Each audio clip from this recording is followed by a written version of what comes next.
May mga nagtatanong sa akin. Siguro yung mga may nagtataka, ba, dumating si Pastor, di ba? Sino ba yung sinabihan ko kanina nandito ako kasi parang ang laki ng utang ko kay Bebs. But maraming salamat. Inimbitahan niyo ako sa occasion.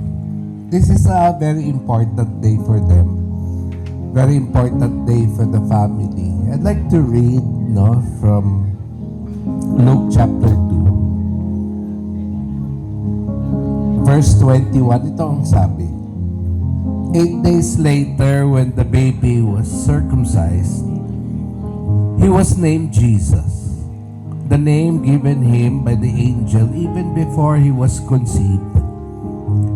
Then it was time for their purification offering as required by the law of Moses after the birth of the child. So his parents took him to Jerusalem to present him to the Lord.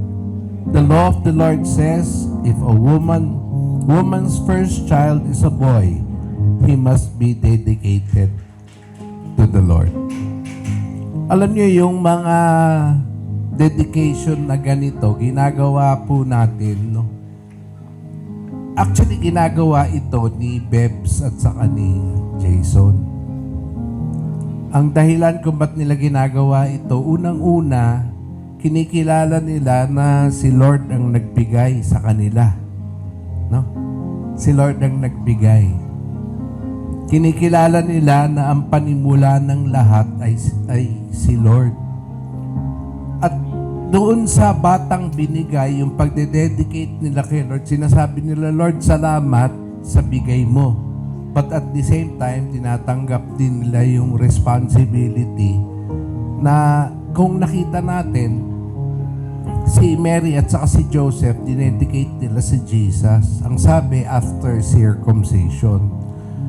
Ang Jason, Bebs, ang unang dinetermine ni Joseph at saka ni Mary, yung kulturang kalalakhan ng kanilang anak.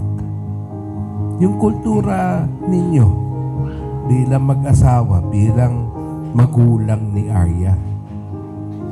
At the same time, sinasabi nyo na palalakihin siya sa wisdom ni Lord, sa lakas na ibibigay ni Lord sa inyo. Kinikilala nyo na may responsibilidad kayo na lahat ng plano ni Lord kay Arya ay masunod. Ang isang paraan ng pagpapalaki ng bata ngayon, it takes a village to raise a child. Hindi pwedeng yung mag-asawa lang, pati yung mga kaibigan sa paligid. Kaya nag-imbita sila ng mga ninong at ninang.